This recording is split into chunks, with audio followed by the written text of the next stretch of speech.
حضرت مولانا انور شاہ کشمیری، دارالعلوم دیوبند، مدرسہ دعائیہ 12 ٹوٹی، دستار بخاری۔ موضوع قرآن شریف اور بخاری شریف کے اثرات، آڈیو کیسٹ سی ڈی پیش کردہ محمد صادق دہلوی۔ Mobile number 9899634768۔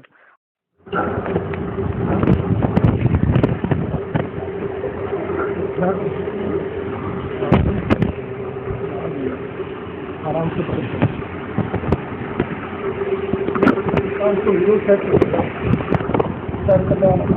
السلام علیکم۔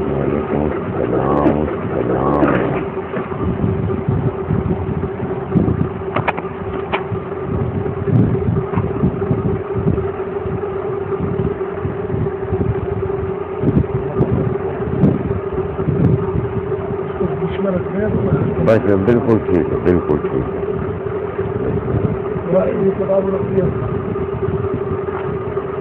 پڑھیں گے نا ایک ادھر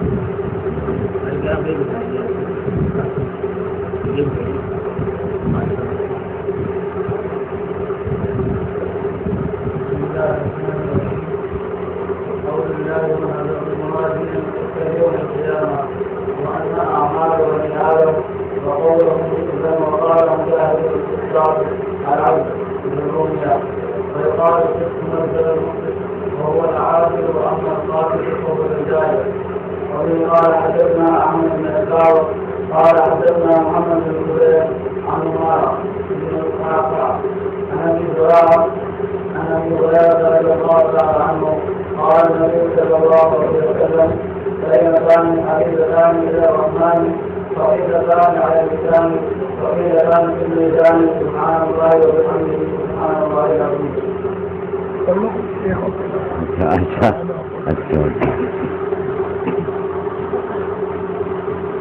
الرحمن الرحيم. باب قول الله وأدرك الموازين القسط يوم القيامة. وأن عمل بني آدم وقول الجودا وقال مجاهد الإسلام القتل بالرؤيا. ويقال القسط مصدر المسلم وهو العادل، وأما القاتل فهو الجاهل. وفيه قال حدثنا أحمد بن عشار قال حدثنا محمد بن القوائد عن عمر بن القعقاع عن أبي هريرة عن أبي هريرة رضي الله تعالى عنه قال النبي صلى الله عليه وسلم كلمتان حبيبتان إلى الرحمن خفيفتان على اللسان ثقيلتان في الميزان سبحان الله وبحمده سبحان الله العظيم.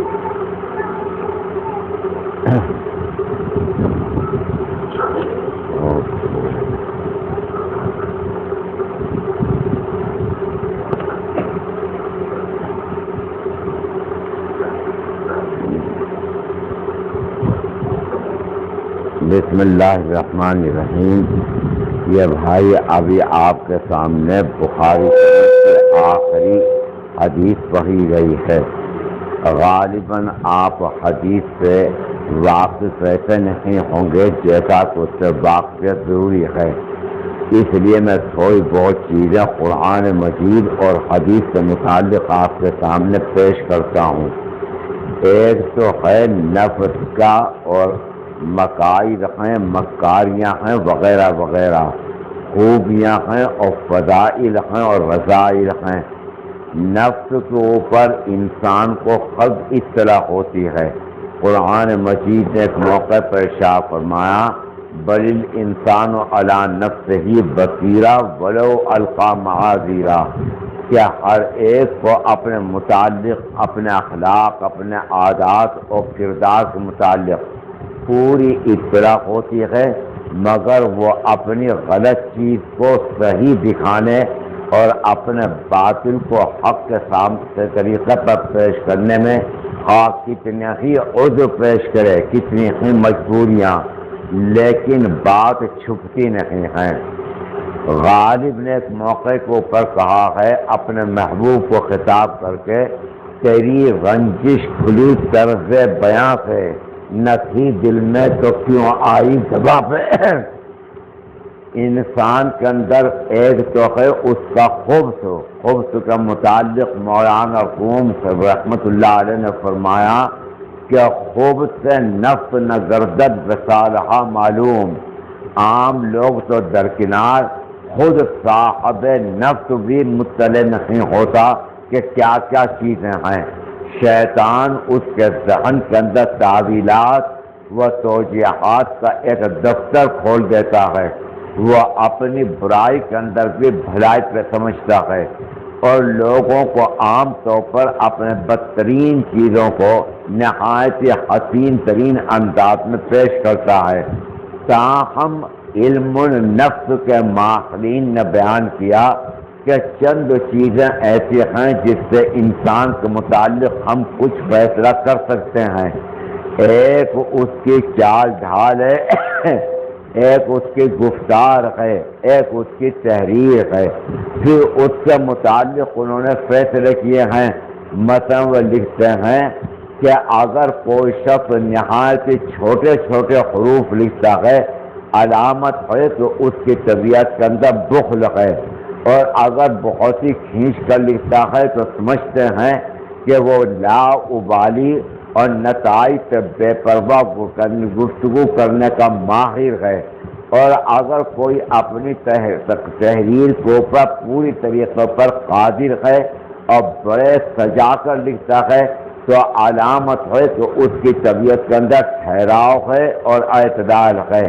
چال بھی بتا دیتی ہے کہ یہ آدمی کس انداز کا ہے۔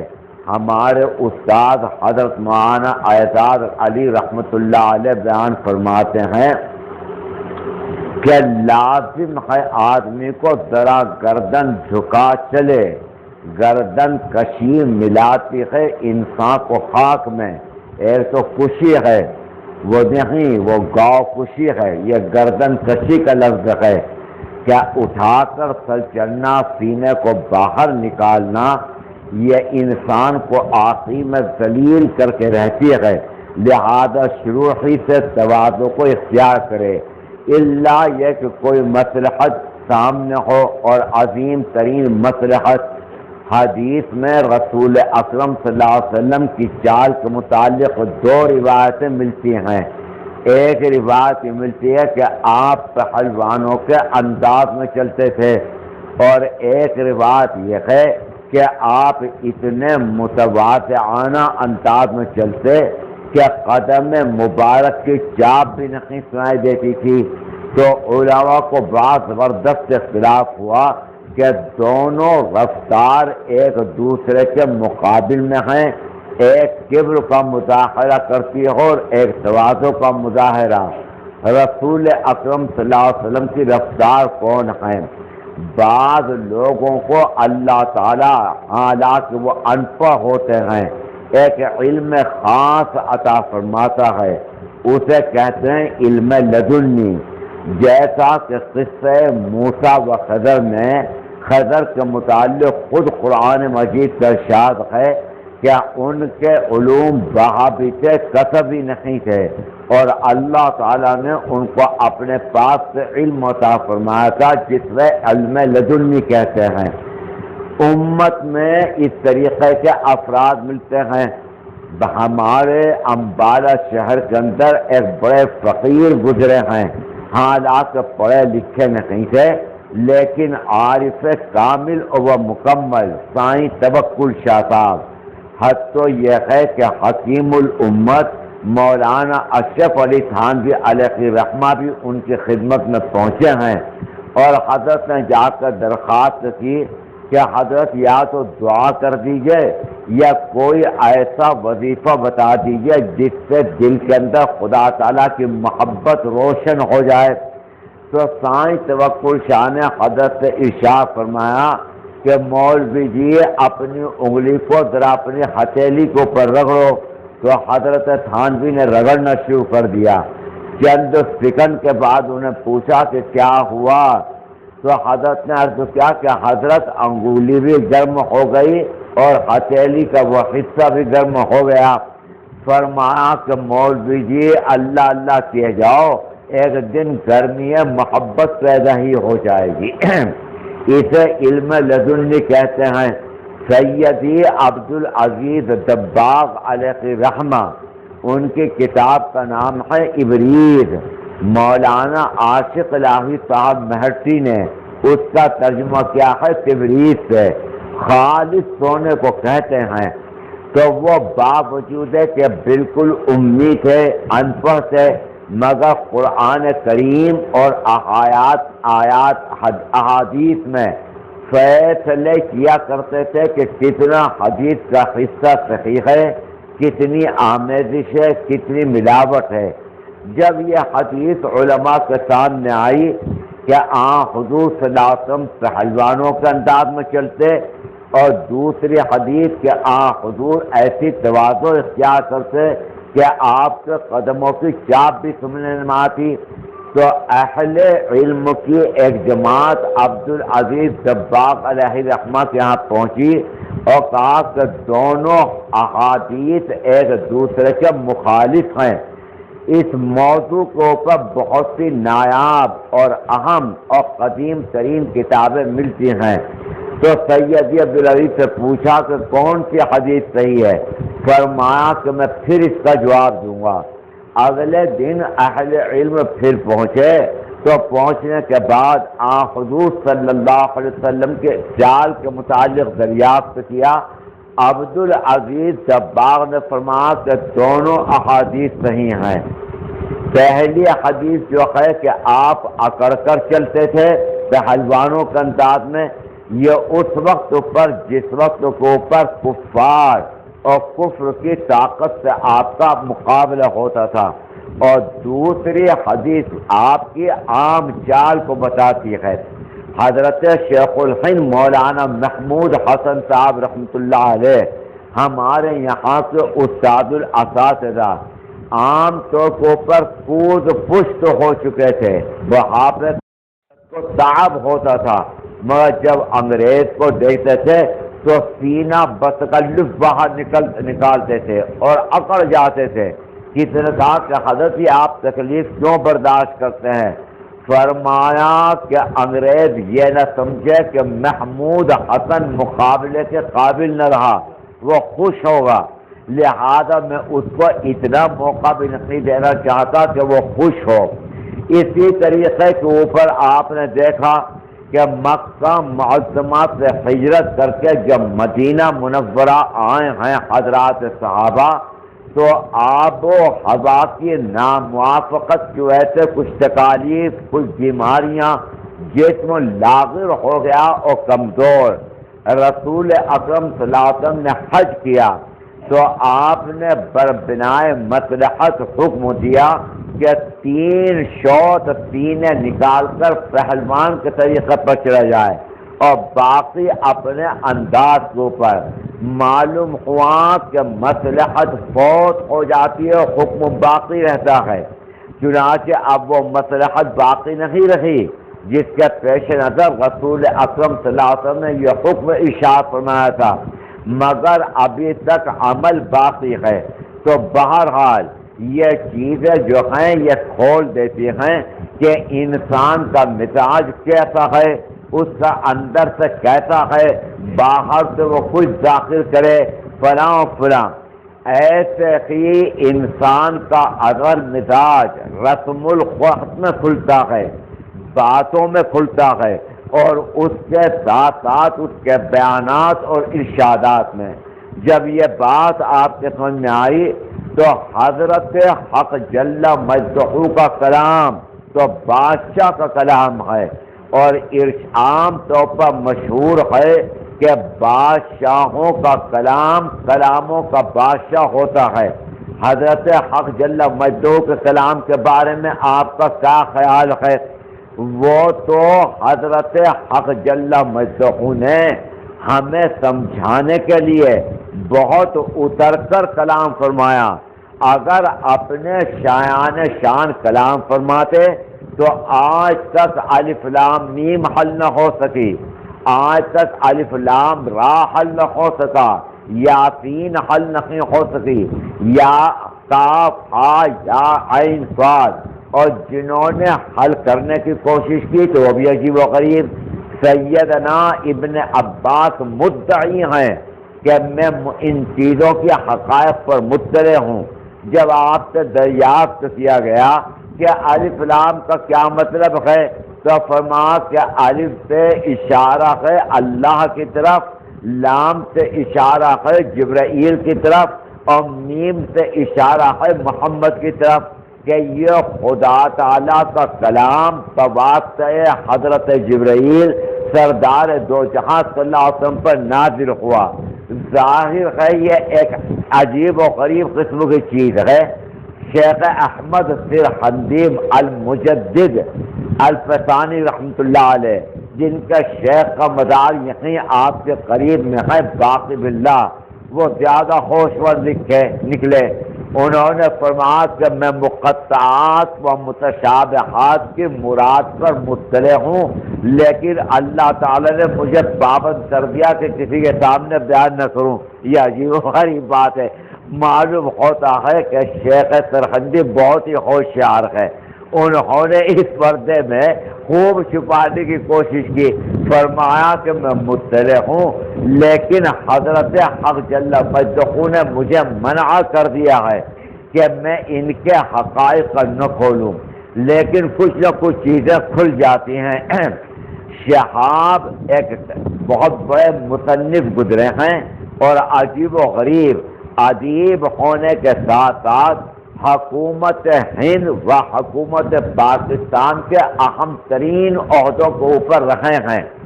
ان کی ایک سمان آیت ہے شہاب نامہ، بڑی ضخیم، غالباً 800 بلکہ 1000 صفحے کی ہوگی۔ انہوں نے ہندوستان میں جو اہم ترین عہدوں پر رکھے اس کی تفصیلات بھی لکھی۔ پھر ہندوستان ہی میں گورنر بہار و اڑیسہ وزیر اعلیٰ ہری کرشن مہتاب کے پاس بھیج دیا تو وہاں کی بھی داستان لکھی، عجیب و غریب انکشافات کیے۔ لکھا ہے کہ ہری کرشن مہتاب کانگریس ورکنگ کمیٹی کا ممبر بھی تھا اور اس قطرت سے شراب پیتا تھا کہ ہر وقت نشے کے اندر دھوت رہتا تھا۔ تو ورکنگ کمیٹی نے ایک تجویز پیش کی کانگریس کی کہ اب تقسیم ہند لازمی ہے، لہذا مسلمانوں کو اہم ترین عہدے نہ دیے جائیں، بلکہ جن کے پاس اہم ترین عہدے ہوں بلطائف الحیل انہیں واپس لے لیا جائے۔ ڈاک پہلے پہنچتی تھی شہاب اکبر آبادی کے پاس، اور وہ شہاب کے پاس یہ کشمیری اور نتن ہیں، اور ان کے نیچے ماتحت تھا ایک ہندو۔ تو انہوں نے حسب عادت اس خط کو اور کانگریس ورکنگ کمیٹی کی ہدایت کو پڑھا، اور پڑھنے کے بعد وہ بالکل ہی حیران اور پریشان۔ تو ہندو آ گیا، اس نے وہ خط لے کے ان سے ڈاک پڑھی تو وہ گھبرایا ہوا آیا کہ شہاب تم نے بھی خط کو پڑھ لیا، اس ہدایت کو وہاں پڑھ لیا، اور اس کے پاؤں تلے کی زمین نکل گئی۔ اب اس زمانے میں فوٹو کاپی نہیں چلی تھی، بڑی مشکل سے وہ اس کی ایک نقل لے کر یہاں دہلی پہنچے تو اورنگزیب روڈ کے اوپر قائد اعظم محمد علی جناح مقیم تھے۔ میں بھی پہنچا ہوں قائد اعظم کے یہاں، جس زمانے کے اندر ہم یہاں پڑھتے تھے 1944 اور 45 میں، اور 47 تک میں رہا ہوں یہاں پر۔ تو ایک دن ہم نے پروگرام بنایا کہ اہم ترین لیڈروں سے ملاقات کی جائے، تو سب سے پہلے مولانا ابوالکلام آزاد کے یہاں پہنچے۔ وہ جو غبار خاطی میں انہوں نے لکھا ہے کہ 4 بجے صبح کو میں اٹھ جاتا ہوں، وہ واقعتاً وہ اٹھ چکے تھے، جاگ چکے تھے۔ ان کے ذوق کے مطابق ہم 1 لیٹر کی شیشی لے گئے، اور کیونکہ مولانا سگریٹ بہت سی پیتے تھے تو چاندی کا ایک کیس بھی لے گئے۔ تو مولانا غسل کر کے باہر آئے تھے 2-4 منٹ تک صرف ہمارے ساتھ کھڑے ہوئے وہ، اور بچوں کے ساتھ کیا بات چیت کرتے، ہم بھی فقط ان کے دیکھنے میں، بلکہ حماقت یہ کی کہ جب ہم گفتگو کر کے بات چیت کر کے دیکھ کے گفتگو بات چیت تو درکنار، باہر آ کر ان کے دروازے کے آئینے میں تو انہیں جھانکنے لگے، یہ حماقت۔ اسی وقت پر مولانا حبیب الرحمان لدھیانوی پہنچ گئے مرحوم، وہ مجھ پر بہت بگڑے کہ تمہیں اگر مولانا آداب سے ملنا تھا تو مجھے تم بتاتے، میں تمہیں لے کے چلتا، پھر مجھے تم لڑکوں سے جدا کیا۔ اس وقت پر ہمارے ساتھ قاضی ارشاد حسین ارشد بھی تھے، طالب علم، جو حضرت مولانا سجاد صاحب مرحوم کے چھوٹے بھائی ہیں، اور ہمدرد خانے میں ان کے ایک اور رشتے دار تھے ادریس صاحب، اور بہت سے طالب علم۔ تو پھر مجھے لے گئے مولانا حبیب الرحمان، اور جا کر مولانا ابوالکلام آزاد سے پوچھا کہ انہیں پہچانتے ہو؟ تو مولانا نے کہا کہ نہیں میں نہیں پہچانتا۔ تو مولانا حبیب الرحمان کی عجیب عادت تھی، میں نے انہیں دیکھا کہ اپنے ٹیلی فون پر بیٹھے ہوئے ہیں، اگر ٹیلی فون کوئی آ رہا ہے تو یوں کہتے تھے کہ میں بول رہا ہوں مولانا حبیب الرحمان۔ مولانا کے لفظ سے اترتے ہی نہیں تھے۔ صبح کو ان کے یہاں پر ایک مجلس ہوتی تھی قرآن مجید کی، اس میں ان کے صاحبزادے ہوتے تھے مولوی عزیز الرحمان صاحب مرحوم، جنہوں نے جامعہ ملیہ کی ایک شاخ کھولی تھی، اور اس کے ساتھ ساتھ ان کے بڑے لڑکے مولانا خلیل الرحمان اور بھی۔ تو مولانا حبیب الرحمان کا درس قرآن ہوتا تھا، اور دسو تو مولانا خلیل ہن تیری کی رائے ہے؟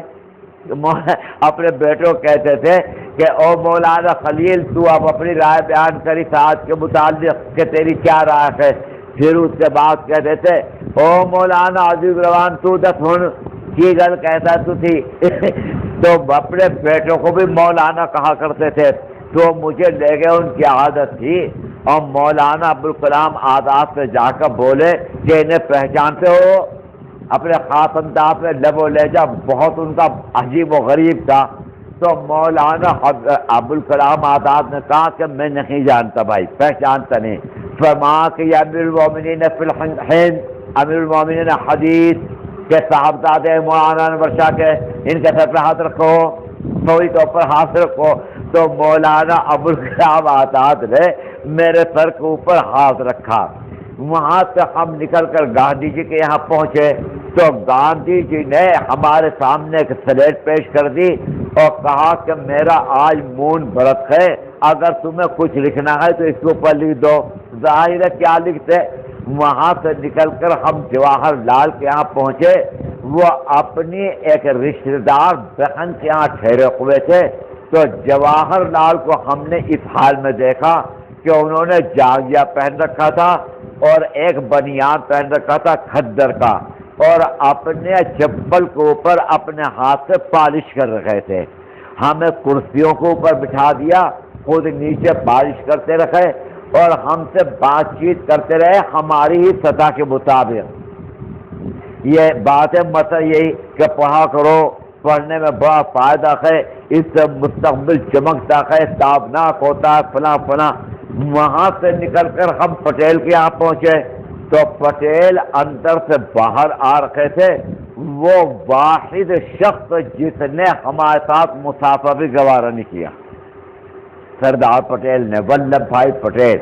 ہم پھر قائد اعظم کے رہائش پر پہنچ گئے، تو قائد اعظم کا ہلکی ہلکی سردی تھی، ان کا سیکریٹری باہر بیٹھا ہوا کچھ لکھ رہا تھا۔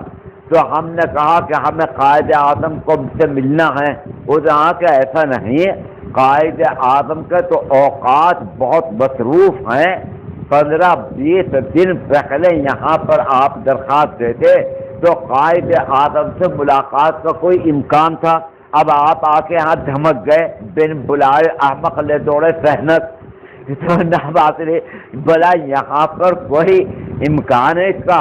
ہم ابھی باتیں کر رہے تھے، قائد اعظم اندر سے نکل آئے، انہیں کوئی ضروری ٹیلی گرام دلوانا تھا۔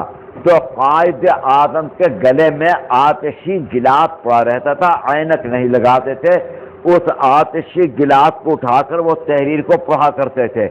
اب ہم تو سب کے سب کانگریسی تھے، ٹوپی اوڑھ رکھی تھی تمام کے تو وہاں سے ہم نکلے، عجیب و غریب انداز کے اندر نکلے۔ یہ پہلا تاثر تھا۔ تو شہاب وہ تحریر لے کر بہار سے یہاں آیا اور بڑی زبردست کوشش کی کہ یہ تحریر اور ورکنگ کمیٹی کی یہ تجویز کہ اب مسلمانوں کو اہم ترین عہدے نہ دیے جائیں اور جن کے پاس عہدے اور منصب بڑے اونچے ہیں ان سے لے لیے جائے آئے، مگر سیکریٹری الجھ رہا ہے اور شہاب کو قائد اعظم کے پاس نہیں جان دیتا، بڑی مشکل سے وہ پہنچے ہیں۔ تو قائد اعظم کرسی پر بیٹھے ہوئے تھے، شہاب نے وہ جا کے تحریر پیش کی تو انہوں نے اپنا آتشی گلاس اٹھایا، اسے پڑھا اور پڑھ کر کہنے لگے ہاں بڑی کارآمد تحریر لائے ہو، ہم اس سے بہت کام لیں گے، یہاں کے بڑی کارآمد تحریر لائے ہو، ہم اس سے بہت کام لیں گے، جاؤ چلے جاؤ۔ جب شہاب لکھتا ہے کہ جب میں جانے لگا باہر تو آگے یہاں کہ میں پھر واپس ہوا، یہاں کہ کون ہو تم؟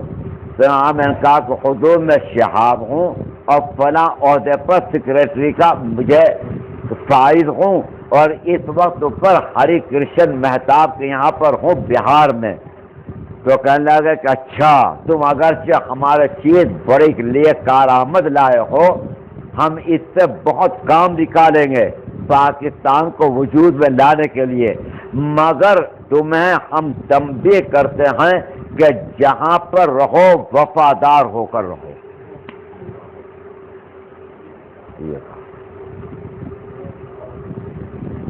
قائد اعظم نے کہا کہ جہاں رہو وہاں پر وفادار ہو کر رہو، امانت کے ساتھ رہو، خیانت کوئی نہ کرنا۔ بہرحال شہاب نے لکھا ہے گا کہ مجھے کوئی ابھی رہائش نہیں ملی تھی تو میں گورنر ہاؤس میں پڑا ہوا تھا، ایک دن ہری کرشن مہتاب کے سامنے کاغذات پیش کر رہا تھا، اس نے اچانک منہ اٹھا کر کہا کہ شہاب تمہیں ابھی تک کوئی رہائش نہیں ملی؟ میں نے کہا کہ نہیں حضور نہیں ملی۔ تو آ کے یہاں پر ایک سرکاری کوٹھی ہے، اس کے متعلق مشہور ہیں کہ اس میں جنات ہیں اور بھوت ہیں، ہے وہ سرکاری کوٹھی، اگر تم کہو تو تمہیں الاٹ کر دوں۔ یہاں کے ظالم نے شروع میں کہہ دیا کہ تم مسلمان ہو اور مسلمانوں کو ایسی چیزوں کا کوئی یقین تو ہوتا نہیں، مجھے ایمان کی لاج رکھنا پڑی۔ تو میں نے کہا کہ نہیں حضور آپ کر دیجئے الاٹ، میں نمٹ لوں گا جن سے، ڈاکٹر ندیم صاحب سے نمٹ لوں گا میں۔ یہاں کے اب میں پہنچا تو تمام کوٹھی میں جھاڑ جھنکار اور ایک تمام کی تمام چیزیں، ایک ہفتہ اسے صاف کرنے میں لگ گیا۔ لگنے کے بعد جو آ کے ایک کمرے میں میں سو رہا ہوں تو آ کے رات کو نصف شب کے بعد معلوم ہوا کہ کچن میں کوئی تمام کے تمام چینی کے برتن پھوڑ رہا ہے۔ میں گھبرا کر جو پہنچا کچھ بھی نہیں سر صحیح و سالم، میں نے کہا آلیے ڈاکٹر ندیم صاحب آلیے۔ یہاں کے وہاں سے جو آیا تو اپنی چپل ڈھونڈنا شروع کی، یہاں کے خسان نہ مل کر دے، یہاں اس کمرے میں اس کمرے میں ادھر ادھر، یہاں کے تکیے پہ جو سر رکھا تو وہ تکیے کے نیچے رکھی ہوئی دونوں چپلیں۔ یہاں کہ اب تو مجھے اور یقین کہ آ دیا بھائی جو سنا تھا وہ کام شروع ہو گیا ہے۔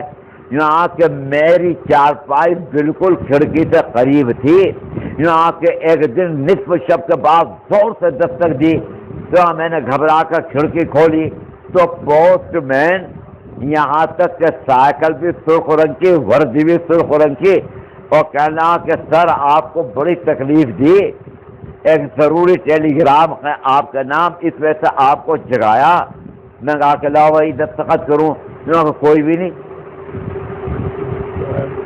قطعی طور پر یہاں کا اب تو مجھے یقین ہو گیا کہ بھائی یہ بھوتوں ہی کی باقی طور کے اوپر کوٹھی ہے۔ یہاں کے ایک دن عجیب و غریب، نہ میرے ساتھ بیوی نہ بچے، میں نے اپنا دل بہلانے کے لیے ریڈیو لے لیا، اس ریڈیو کو جو بجایا تو یہاں کے گانا لگاؤں اور آواز خوفناک بڑی خطرناک، تو یہاں کے میں سمجھ گیا کہ بھئی اندر بھی گھس گئے، اندر گھس کے بھی کام کر رکھے ہیں یہ. تو میں نے کہا تجربہ میں نے شروع کیا. شہاب نے لکھا یہاں کہ میں نے آیت الکرسی لکھ کر عربی رسم الخط میں، قرآنی رسم الخط میں اس ریڈیو پہ رکھی تو آواز بالکل ٹھیک. یہاں کے جب اس تحریر کو اٹھا دیا پھر بیانک آوازیں. اب میں نے کہا کہ اور تجربہ کرو. میں نے آیت الکرسی کو اردو میں لکھا اور لکھ کے رکھا مگر بھیانک آوازیں بڑی خطرناک قسم کی. یہاں کہ میں نے ہندی میں لکھ کے رکھا تو اور خرافاتی آوازیں نہایت خطرناک قسم کی.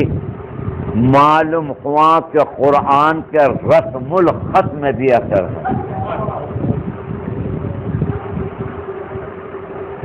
قرآن کریم کے رسم الخط میں بھی اثر ہے. حضور صلی اللہ علیہ وسلم کے خدمت میں بہت بڑا انبار آیا غلے کا. آپ نے فرمایا کہ کوئی اس کی حفاظت کرے گا. ابو ہریرہ نے کہا کہ میں کروں گا ضرور یا رسول اللہ. فرمایا کہ کرنا مگر یاد رکھنا کہ رات کو ایک فقیر آئے گا لنگڑا لنجا ہر طریقے معذور، وہ تم سے سوال کرے گا، اسے مت دینا. وہ آیا رات کو آدھی رات کے بعد اور اس نے ایسا انداز اختیار کیا کہ میں تڑپ رہا ہوں، بچے بھوک دے بلک رکھنے ہیں، بیوی جان بلب ہو رکھی ہے. میں نے کوئی دے دیا اور یہ ارادہ کہ رسول اکرم صلی اللہ علیہ وسلم سے عرض نہیں کروں گا. یہاں کے صبح کو فجر کی نماز پڑھتے ہی حضور نے فرمایا کہ ابو ہریرہ اس فقیر کا واقعہ کیا ہے. میں گھبرا گیا. میں نے پھر بتایا آپ کو یہاں کہ شیطان ہے آج رات کو پھر آئے گا. میں نے سوچا کہ اگر آج آ گیا تو 3 ٹکڑے کروں گا. یہاں کہ وہ پہلے دن سے نہایت شکستہ حالت میں آیا، نہایت ٹوٹے پھوٹے آواز میں اور بڑا تڑپا، بڑا بے قرار بے چین. یہاں کہ میرا دل پھر پسیج گیا. میں نے کچھ دے دیا اسے. تو یہاں کہ صبح کو حضور نے بعد نماز فجر دریافت فرمایا کہ ابو ہریرہ اس فقیر کا کیا حال ہے. جو میں نے سب سنایا. فرمایا کہ جھوٹا ہے، شیطان آج پھرائے گا. تو یہاں کہ میں نے سوچا کہ آج تو اس کا خون پینا ہے، ہڈیاں چبانا ہے اور خون پینا ہے. یہاں کہ وہ رات کو آ لیا. آنے کے بعد بے حد اس نے گریو بکا آہوزاری، مگر میں بھی تہیا کر چکا تھا. یہاں جب مایوس ہو گیا تو کہنے لگا کہ ابو ہریرہ تمہارے قرآن میں چند آیتیں ہیں، اگر تم مجھ سے کسی چیز کو محفوظ کرنا چاہتے ہو اس کو پڑھ لیا کرو تو وہاں پر پھر مجھے پر مارنے کی جرت نہیں. میں کیا یہاں کو چند آیتیں جس کے مجموعے کو آیت الکرسی کہتے ہیں. یہاں کے صبح کو حضور نے پھر سوال، میں نے جواب اور اس کی ایک چیز بتائی.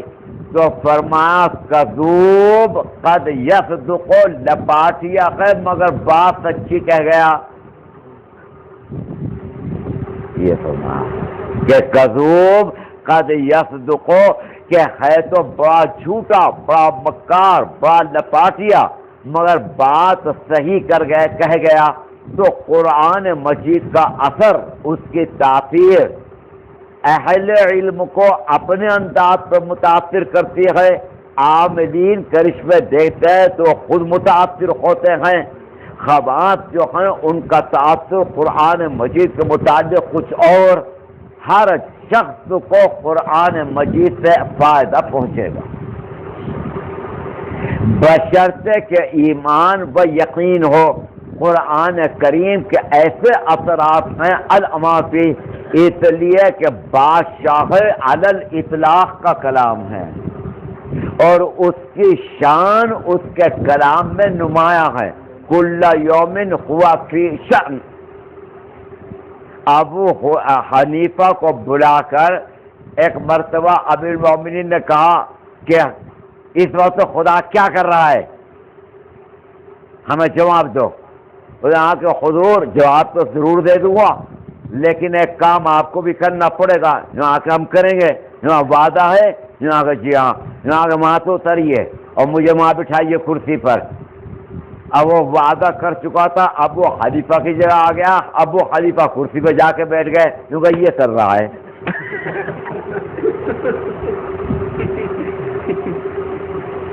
یہاں کہ خدا تعالیٰ یہ کر رہا ہے، کسی کو چڑھا رہا ہے، کسی کو اتار رہا ہے، کسی کو ترقی دے رہا ہے، کسی کو پستی میں ڈال رہا ہے، کسی کو تندرستی دے رہا ہے، کسی سے تندرستی چھین رہا ہے، کسی کو خوشحال بنا رہا ہے، کسی کو بادشاہت دے رہا ہے، اور پھر درد درد کا بھکاری بنا دیتا ہے. تو یہ کلام اللہ کی شان ہے اور رسول اکرم صلی اللہ علیہ وسلم کے کلام کی شان ہے. ہندوستان میں بڑے بزرگ گزرے ہیں، شاہ فضل الرحمان گنج مراد آبادی، فضل الرحمان نہیں بلکہ فضل الرحمان. حضرت مولانا محمد علی مغیری رحمت اللہ علیہ، نواب حبیب الرحمان خان شروانی وغیرہ سب ان کے خلفاء میں سے ہیں. مجذوب تھے، عجیب و غریب، ہر وقت جذب کی کیفیت. صبح کو تمام جمع ہو جاتے، ان سے پانی پہ دم کراتے، تو کبھی کبھی جذبے کے اندر آ کر بجائے اس کے پھونک مارنے کے تھوک دیتے تھے پانی میں. تو وہ ہندو ایک دوسرے سے کہتے تھے کیا ہو گیا تمہیں، مسئلے کا جھوٹا پی رہے ہو؟ تو وہ جواب دیتے کہ میاں یہ تو ہوتا ہے، ان کا کیا سچا کیا جھوٹا. ایک دفعہ حیدرآباد کے نواب آ گئے، خبر نہیں کیا ہوا، شاہ صاحب کو نکل یہاں سے. اب وہ ایک دم سے اٹھا، نکال دیا اسے. تو بیٹے نے بڑی سفارش کی کہ ابا یہ وزیر حیدرآباد کے بڑے شہزادے ہیں، فلاں فلاں. میں کیا جانوں کہ شہزادے ہیں، فلاں فلاں فلاں. خیر بڑی سفارش کے بعد اتنا ٹائم دیا کہ رات کو 2 بجے تک ٹھیک یہاں سے ہماری خانقاہ خالی کر دے. کشمیری دارالعلوم دیوبند وقف شیخ الحدیث مدرسہ دعائیہ 12 ٹوٹی دستار بخاری شریف بروز منگل 4 ستمبر سن 2007. موضوع قرآن شریف اور بخاری شریف کے اثرات. آڈیو کیسٹ سی ڈی پیش کردہ Muhammad Sadiq Dehlvi. Mobile number 9899 63 47 68. Artist حکم دے دیا، شاید ہم حکم بدل دیں گے تو وہ بھی ادا شناخت کا نہیں، بزرگوں کی بات کا خلاف ورزی نہ کرنی چاہیے. جو حکم دے دیا ہے بس اس کے اوپر عمل کرنا چاہیے. تو شاہ فضل الرحمان کی سند حدیث بڑی اونچی ہے، بہت زبردست اونچی ہے. حضرت تھانوی علیہ الرحمہ ان کے بیعت کرنے کے لیے چلے ہیں کانپور سے. چند ان کے ساتھ جو تھے وہ کانپور کے رئیس و تاجر تھے. اب یہ رات کو 12 بجے کے قریب پہنچے.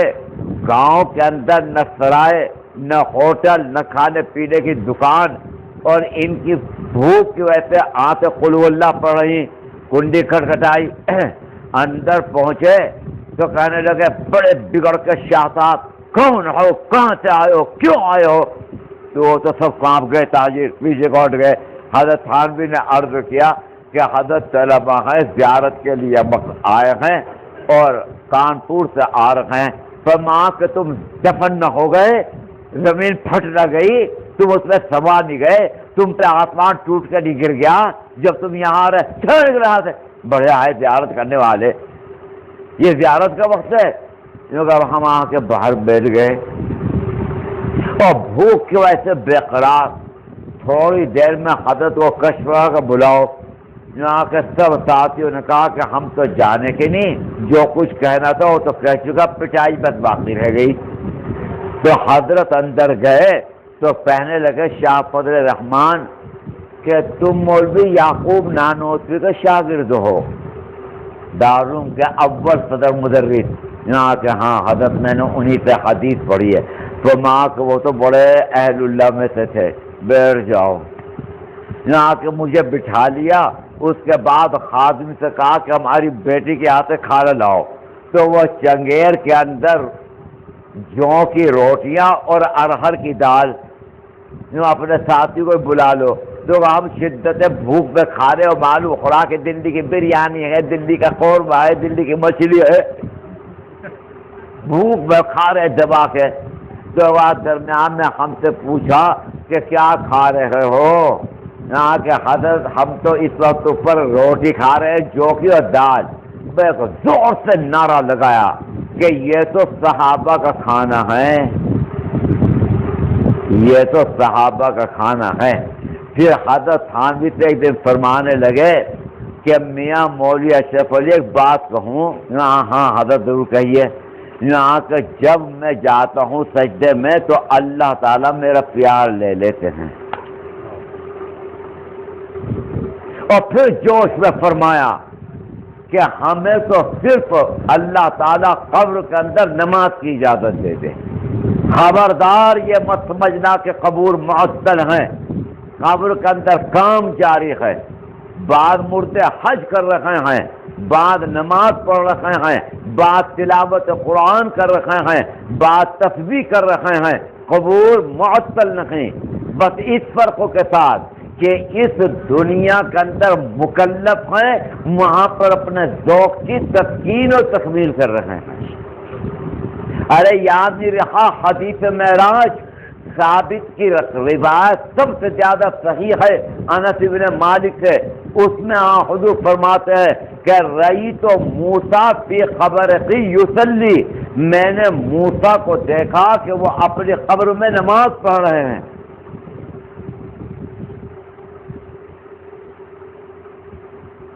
اس سے معلوم ہوا کہ اپنے اعمال درست رکھو تاکہ عالم برزخ میں انہی اعمال میں انہماک رہے۔ تو شاہ فضل الرحمان کے یہاں پر ایک محدث عظیم پہنچے اپنے شاگردوں کو لے کر سند دلوانے کے لیے۔ بس شاہ صاحب آئے اور آ کے استادی تک پڑھو۔ اب وہ استاد بڑا قابل فاضل مگر زبان گونگ، حضرت پھر فرمایا کہ پڑھو، ان کی زبان جنہیں اٹھے، حضرت نے پھر تیسری مرتبہ پڑھا، پڑھو، ان کی زبان ہی نہ اٹھ کے کسی طریقے پر بھی، اور طالب علم بے چین کہ آج ہی تو موقع تھا بولنے کا، اتنے بڑے ہمارے استاد عالم و فاضل۔ وہ کانپور میں جب حضرت تھانوی علیہ رحمہ تھے تو ایک مرتبہ ایک حضرت شیخ الہند علیہ رحمہ کو بلا لیا جلسے میں، وہاں پر دیوبندی عقیدے کے خلاف ایک صاحب تھے۔ جب حضرت شیخ الہند کی تقریر شروع ہوئی تو وہ بھی سامنے بیٹھے ہوئے تھے، تو حضرت تھانوی دل ہی دل میں دعا کر رہے، اے اللہ آج حضرت کی تقریر ایسی ہو جائے کہ ان کو بھی معلوم ہو جائے کہ دیوبندیوں کے پاس کیا علوم ہے۔ حضرت نے ایک حدیث پڑھی جس میں ہے کہ حضور صلی اللہ علیہ وسلم وحی کے اقسام بیان کر رہے ہیں، اور ان میں ایک قسم وحی بیان کی کہ اللہ تعالیٰ مجھ پر وحی بھیجتے ہیں اور وہ گنگناہٹ سی ہوتی ہے جیسے تار میں گنگن گنگن گنگن، اس سے پورا مضمون نکالنا۔ حضور نے فرمایا کہ ہوا اشد علیہ، تو حضرت نے اس کا ترجمہ کیا تو وہ پیچھے سے بولے کہ آپ کو حدیث کا کیا حق ہے پڑھانے کا؟ اشدو کا ترجمہ آپ نے کر دیا افر، اس کا ترجمہ ہے اثر۔ وہ حضرت ایک دم سے اتر گئے اور کہا کہ میں تو پہلے کہہ رہا تھا مجھے حدیث میں تقریر کرنا نہیں آتی۔ وہ حضرت نانوتوی علیہ رحمہ ایک مرتبہ ایک گاؤں میں مسجد میں پہنچ گئے، اتفاقاً کم وقت امام آیا نہیں، گاؤں والا کوئی جانتا نہیں تھا، نماز کا وقت ہو گیا تو گاؤں والوں نے حضرت کے چہرے موڑے کو دیکھ کے کہا کہ چل نماز پڑھا دے نماز۔ حضرت نے کہا کہ مجھے نماز پڑھانے نہیں آتی، میرا بندہ کیوں اپنے آپ کو، حضرت کو زبردستی مسلح پہ کھڑا کر دیا۔ اب حضرت سے کوئی اس دن اتفاقاً غلطی ہو گئی، بس گاؤں والے کہنے لگے جاوے تیرا ناس ہو جا، ہماری نماز بھی تو نے پیر مٹا دی. حضرت فرمایا کہ میں نے تو پہلے ہی کہا تھا مجھے نماز پڑھانے نہیں آتی. تو ایک گوالے نے کہا کہ تو چپڑ چپڑ بھی کر رہا. ایک مکم مارا حضرت سے دبا کے نکل. اب جو حضرت نکلنے لگے سامنے سڑک پر ایک حضرت کو کوئی جاننے والا, اس نے دیکھ کے حضرت کو شور, حضرت حضرت اجی حضرت کہاں گئے اجی حضرت. اب حضرت دانوں سے یوں کر رہے, وہ کہاں مانے, وہ تو چیخ رہا بری طریقے کے اوپر. تو باہر نکل کے کہنے لگے کون حضرت ہے تھوڑا. انہوں نے کہا کہ تم نہیں جانتے. انہوں نے کہا ہم تو نہیں جانتے. انہوں نے کہ مولانا قاسم نانوتوی جنہوں نے دارالعلوم کا مدرسہ بنایا, تیرا تھوڑا مدرسہ بناتے پھر نماز پڑھانی نہیں آتی تھے. یہ دیکھو کہ مدرسے بناتا پھرے اور نماز اس سے پڑھانا نہیں آتی. تو حضرت تھانوی نے لکھا ہے کہ میری طبیعت بیتاب و بے چین. آج تو علوم دیوبند کے انکشاف کا وقت تھا اور حضرت شیخ ہٹ گئے. وہاں سے جب ہٹ گئے تو فرمایا کہ اس حدیث میں آپ کیا ترجمہ کریں گے, اشد علیہ, کیا وہاں پر بھی ادر ترجمہ ہوگا؟ بس سناٹے میں آ گیا, سناٹے میں آ گیا. حالانکہ حضور کے ارشاد کا مطلب تھا کہ یہ حدیث کی قسم میرے اوپر سب سے زیادہ سخت گزرتی ہے, اس لیے کہ ٹیلی گرام سے مضمون کو پورا اخذ کر لینا. ذرا بھی توجہ ہٹی بابو کی, کہیں سے کہیں اطلاع آتی ہے بیٹر ہونے کی, وہ لکھ رہا کہ تمہارے ابا کا انتقال ہو گیا, تمہاری بیوی کا انتقال ہو گیا. تو حضور فرماتے ہیں ہوا اشد علیہ. تو جب وہ محدث ایک لفظ بھی نہیں پڑھ سکے تو حضرت نے کتاب بند کر دی. شاہ فضل الرحمان نے کمرے میں تشریف لے گئے تو کچھ مخصوص معتقدین گئے اور کہا کہ حضرت یہ تو بڑے عالم ہیں ہندوستان کے نام پر, ہزار ان کے شاگرد, آج کیا ہو گیا؟ فرمایا کہ اب تک الفاظ حدیث پڑھے تھے اور پڑھائے تھے, آج میں نے سوچا کہ کچھ حقیقت حدیث بھی کھول دوں. ذرا سے ہی پردہ اٹھایا تھا کہ زبان ہی گم ہو گئی.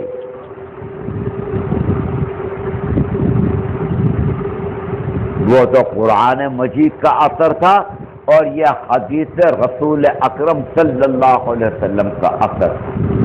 تو ادھر حضرت حق جل مجدہ, ملکہ, بادشاہ, احکم الحاکمین, ارحم الراحمین, اکرم الاکرمین, سب کچھ از اول تاخر, پورا کلام ان کی تمام صفات کا مظہر.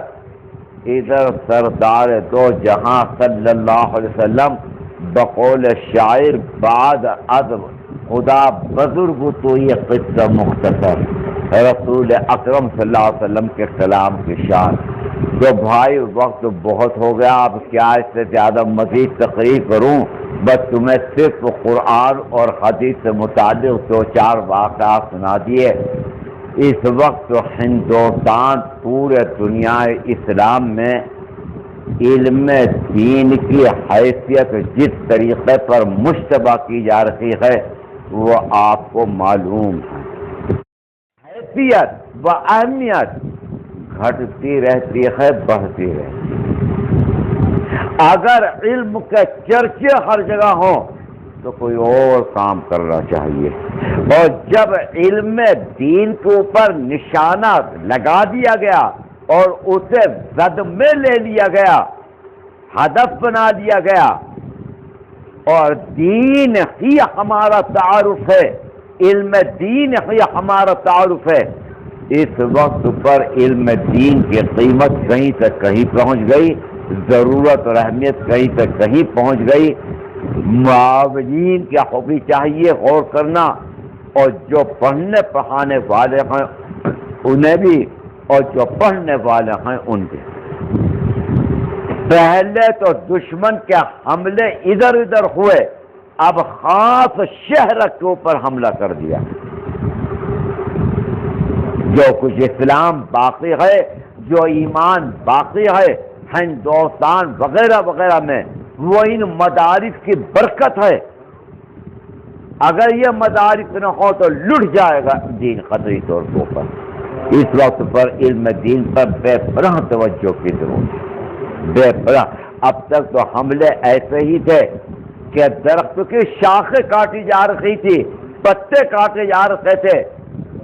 اب پورے درخت کی جڑ پر حملہ ہو گیا کہ اسے درخت ہی کو کاٹ دو، گرا دو. یہ وقت بڑا سخت آیا. اس وقت مدارس کی اہمیت کو سمجھو، مدارس کے قیام اور ان کے بقا اور ان کے استحکام کو. ایک زمانہ تھا کہ بادشاہان اسلام علم دین کی خدمت کس طریقے پر کرتے تھے. بعض امراء صبح کو صرف غریب و نادار طلبہ کو قلم تقسیم کرتے تھے، بعضوں کے ہاں سے روشنائی تقسیم ہوتی تھی، بعضوں کے یہاں سے کتابیں نقل ہو کر ان کی تقسیم ہوتی تھی. نظام الدین، نظام الملک طوسی نے جو مدرسہ قائم کیا تھا، طلبہ کمرے میں جا کر لیٹتے تھے. انگور کی شاخیں اتنی قریب تکیے سے کر دی گئی تھیں کہ پڑے پڑے اپنے منہ سے، اپنے ہونٹوں سے انگور توڑ توڑ کر کھاتے تھے. وہ دور لد چکا. شاہان اسلام نے بڑی خدمت کی، امرائے اسلام نے بڑی خدمت کی. اب اس سے زیادہ مدارس کی خدمت و مستحکم کرنے کی ضرورت پیش آ گئی. میں یاد رکھو کہ اگر مدارس لٹ گئے اور دشمن اپنی سازش میں کامیاب ہو گیا، حضور جب علم دین دنیا سے جائے گا، دین سے واقفیت کا دروازہ سب سے بڑا جو ہے بند ہو جائے گا.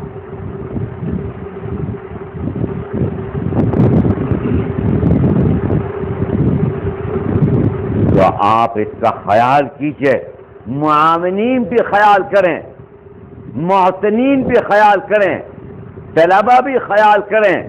ایک سیکنڈ ان کا قیمتی ہے جو علم دین کے حاصل کرنے میں لگا دیں. وہ مدرسین اور اساتذہ بھی کہ اگر دو چار کو کندن بنا کر نکال دیا، مدارس کا مقاصد پورا ہو گئے.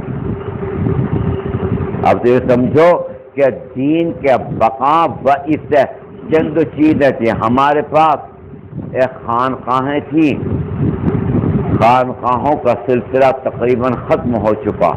تھانے بھون کی خانقاہ گئی، جلال آباد کی خانقاہ گئی، سہارنپور میں حضرت مولانا خلیل احمد صاحب رحمۃ اللہ علیہ کا فیض جاری تھا، وہ گیا.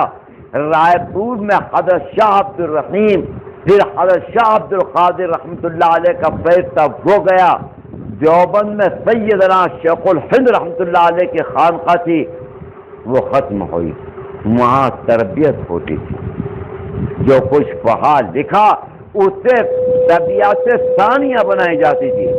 گویا کہ ایک ذریعہ ہم تربیت کا اپنے ہاتھوں سے کھو چکے. خانقاہیں اب نہیں ملتی. وہ خانقاہیں جو کام کر رہی تھیں، جو مردم شادی کر رہی تھی، جو انسانوں کو تیار کر رہی تھی، وہ ختم ہوا. اس کے بعد ہمارے پاس ایک چیز باقی رہ گئی تھی، مدارس. وہ مدارس کو بھی اب ختم کیا جا رہا ہے. تو خانقاہی نظام اگر قائم کرنا ممکن نہیں، اس کے لیے کچھ خاص شرائط اور کچھ خاص نوعیت کا افراد چاہیے.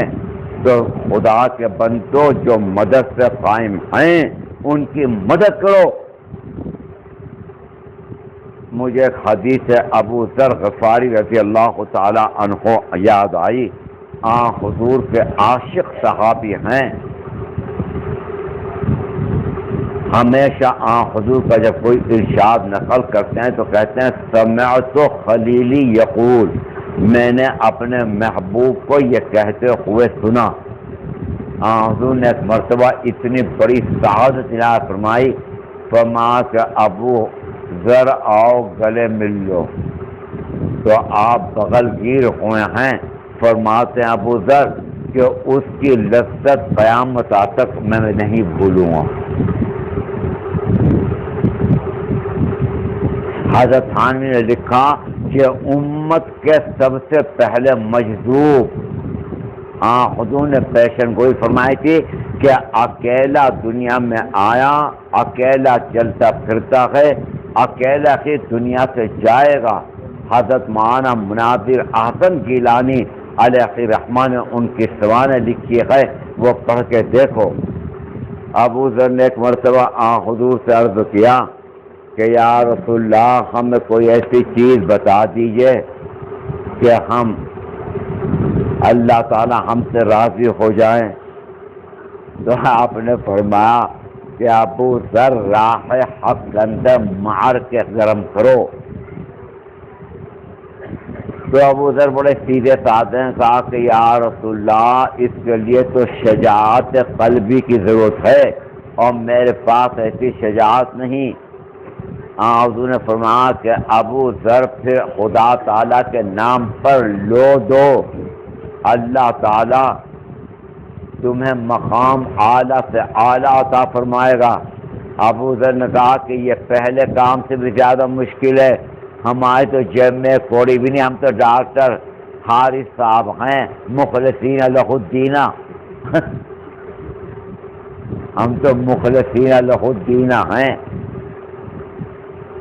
تو حضور نے فرمایا کہ ابو ذر پھر ایک آخری میں کام بتاتا ہوں وہ ضرور کر لینا، نہ کہ کیا، نہ کہ دین کا جو کام ہو رہا ہو اس کی مدد کرنا، مدد نہ کر سکو تو مخالفت بھی نہ کرنا.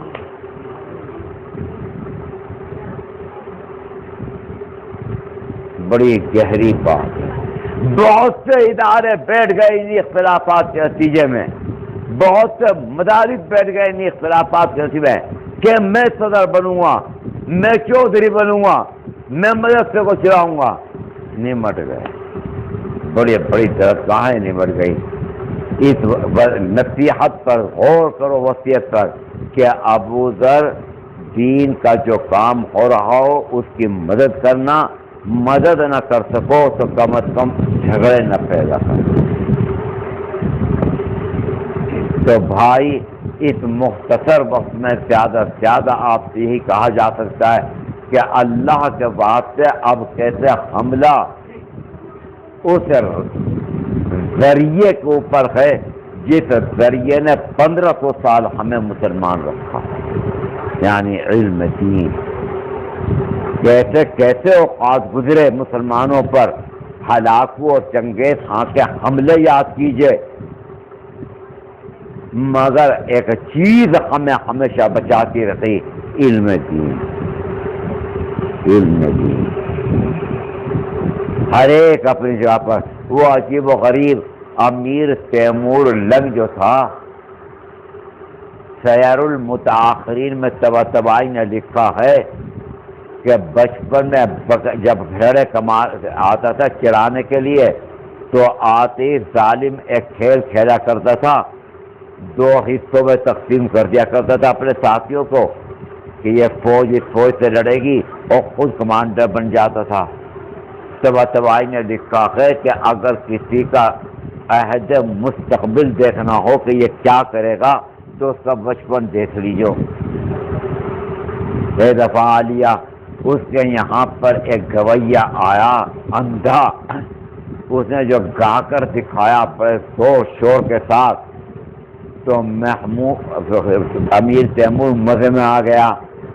میں چٹکی لیتے ہوئے پوچھا کہ تمہارا نام کیا ہے؟ اس نے کہا کہ دولت. تو تیمور نے کہا کہ دولت اندھی بھی ہوتی ہے. کہا کہ حضرت اندھی بھی ہوتی ہے، لنگڑی بھی ہوتی ہے. دیکھا کیسی بھرپور چوٹ کی کہ دولت اندھی بھی ہوتی ہے. امیر تیمور لگڑا تھا نا، اور یہاں کے دولت لگڑی بھی ہوتی ہے. ایسا مزاج کا آدمی کہ حافظ شیرازی نے ایک شاعرانہ تخیل جس کی کوئی حقیقت نہیں ہوتی اپنے اشعار میں کہا، اگر ترک شیزادی بدست دارد دل مارا بخال خندوش بخشم سمرقند و بخارا را، کہ اگر وہ محبوب ہماری دلداری کرے تو اس کے رخسار کے تل کے اوپر جو اس کے حتم اور شمع جلال خائے قندیل میں بخارا اور سمرقند کو قربان کر دوں گا۔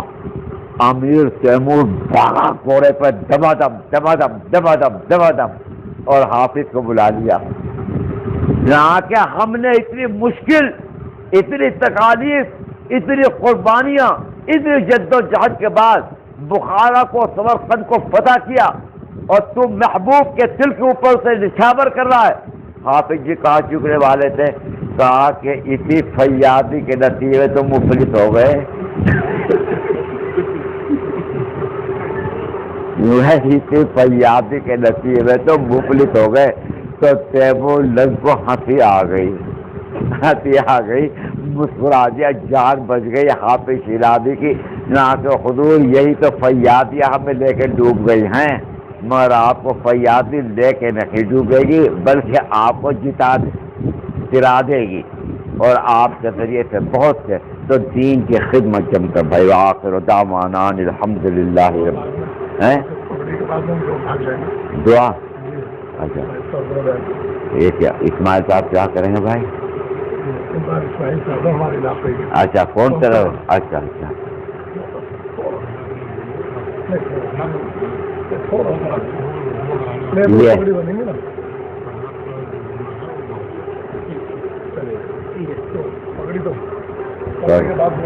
اچھا تھوڑی آپ باندھ دیجیے، ہمارے خود ہی نہیں پگڑی بندی آج تک۔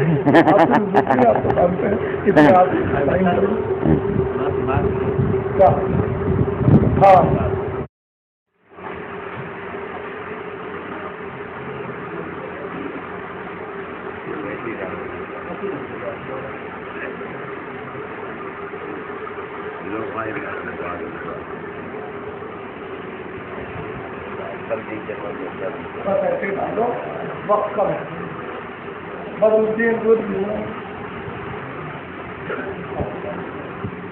آئے بدالدین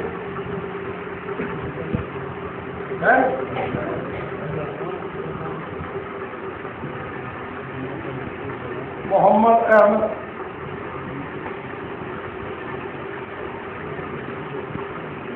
محمد ارشد، میں ویسے ہی لے رہا ہوں نام، 25 سے نہیں لے رہا۔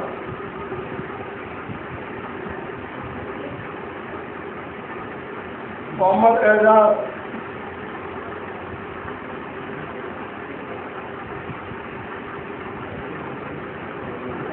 عطا اللہ،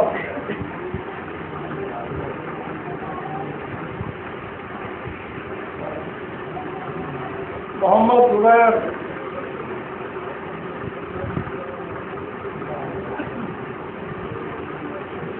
محمد سہیل، محمد دلشاد۔ دے دیے واسطے کہ ہمارے وہ گرام کے کچھ کام ہے، کچھ دینا چاہ رہے ہیں، یہاں پہنچا دو۔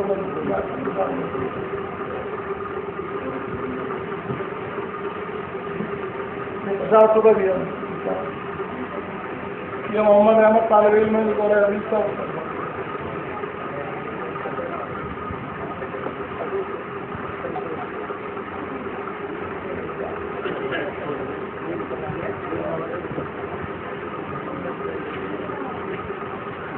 پورے کے واجب ہے، واجب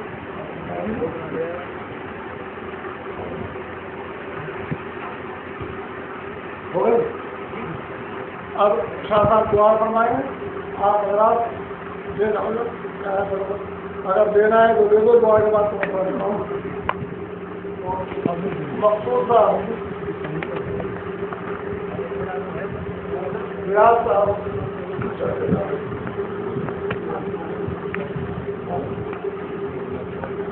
یہ بتائیں نام یہ بتائیں۔ آئے اول 2 تو 3 ہوگا،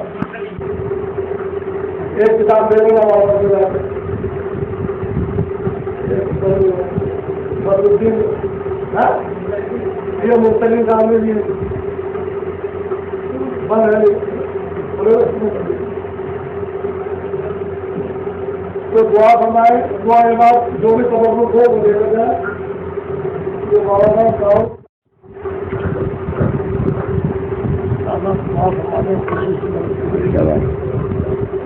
چلو بھائی. اللہم صلی علی بدر تمام، اللہم صلی علی نور السلام، اللہم صلی علی مفتاح دار السلام، اللہم صلی علی شفیع شفیع الانام. اے ارحم الراحمین، اے کریم، اے اکرم الاکرمین، اے لطیف یشمع شاء، اے فعال لما یرید، اے شافی علی الاطلاق رزاق ذو القوة المتین، اے مسبب الاسباب قاضی الحاجات، اے دافع البلیات وغفار الذنوب والسیئات، اے رافع الدرجات مجیب الدعوات. اے اللہ تجھے واسطہ ہے تیری رحمت کا، تجھے واسطہ ہے سردار دو جہاں صلی اللہ علیہ وسلم کی رحمت تمام کا. اے اللہ آپ کو واسطہ ہے خدا قرآن آپ کے کلام مبارک کا اور سردار دو جہاں صلی اللہ علیہ وسلم کے ارشادات کا. اے اللہ آپ کو واسطہ ہے اپنے الوہیت کا، اپنی یکتائی کا، اپنی توحید کا، ملائکہ مقربین کا، امت میں جو کچھ پسندیدہ افراد گزرے ہیں ان کے پسندیدہ اعمال ان کا واسطہ. اے اللہ انبیاء کا واسطہ، رسول اکرم صلی اللہ علیہ وسلم کا واسطہ. اے اللہ ہماری دعاؤں کو اپنے فضل و کرم سے قبول فرما لے. اے اللہ بیماروں کو صحت و شفا عطا فرما. اے اللہ بیماروں کو صحت و شفا عطا فرما. اے اللہ امت مرحومہ بڑے خطرناک ماحول سے گزر رہی ہے، تو یہ حفاظت دین فرمائے گا. اے اللہ ان مدرسوں کو رونق عطا فرما، استحکام عطا فرما، اس کے معاونین غیب سے پیدا کر. اے اللہ محسنین اور معاونین کے جان و مال، ان کے آبرو، ان کے اہل و عیال کے حفاظت تمام فرما. اے اللہ دہلی کے اوپر ابر رحمت برسا. اے اللہ دنیا میں جہاں کہیں مسلمان ہیں ان کے اوپر اپنی رحمتیں فرما. اے اللہ دشمنوں کی طاقت و قوت کو توڑ دے. تو ہی استیصال عداوت کرے گا. تو نے فرعون کی طاقت کو توڑا، تو نے حامان کی طاقت کو توڑا، تو نے نمرود کی طاقت کو توڑا، تو نے ابو جہل کی طاقت کو توڑا. اے اللہ اس وقت کے فرعونہ، اس وقت کے نمرود، اس وقت کے اوپر جتنے بھی ظالم ہیں، جتنے بھی قاہر اور جبار جو دین کے خلاف سازشیں کر رہے ہیں، ان کی طاقت بھی تو ہی توڑے گا. اے اللہ تیرے نزدیک یہ پرے کہاں سے حیثیت نہیں رکھتے زیادہ. تو صاحب کن فیکون ہے، تو حفیظ ہے، تو حافظ ہے، تو محافظ ہے. اپنے دین کی حفاظت فرما، مدرسوں کی حفاظت فرما، مساجد کی حفاظت فرما، اسلامی شاعر کی حفاظت فرما. اے اللہ تو دشمنوں کے قلوب کے اندر عداوت کے بجائے محبت کے، الفت کے اور لینت کے جذبات پیدا فرما. اے اللہ جنہوں نے مدرسوں کو مدد دی ہے ان کی امداد کو قبول فرما لے اور انہیں احسن الجزا عطا فرما. اے اللہ تمام حاضرین کے مقاصد نیک کو فرما. ان طالب علموں سے دین کی خدمت لے لے، ان اساتذہ کو خلوص کی دولت عطا فرما. اے اللہ اپنے فضل و رحمت سے امت محمدیہ کی کشتی اس وقت بھنور میں ہے. اے اللہ اس گرداب بلا سے تو ہی نکالنے والا ہے، تیرے سوا اور کوئی نہیں. رسول اللہ صلی اللہ علیہ وسلم کے دین کی حفاظت تمام فرما دے. اے اللہ بیماروں کو صحت و شفا عطا فرما. اہل ضرورت کی ضرورتیں پوری فرما، اہل حاجت کی ضرورتیں پوری فرما. جنہوں نے دعاؤں کی درخواست کی ہے ان کی دعائیں قبول فرما.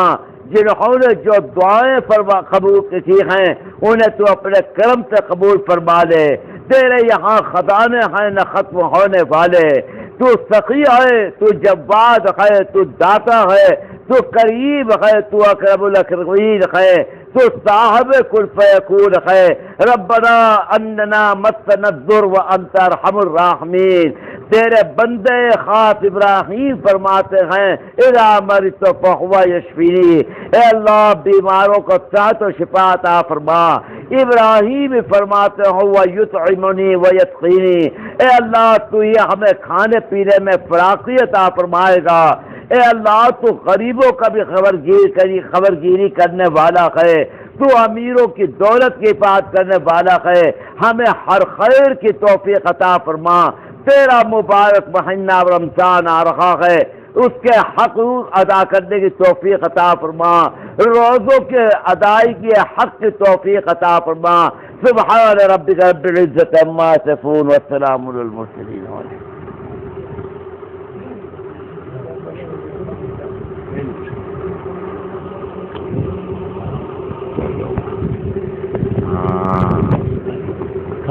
میں نہیں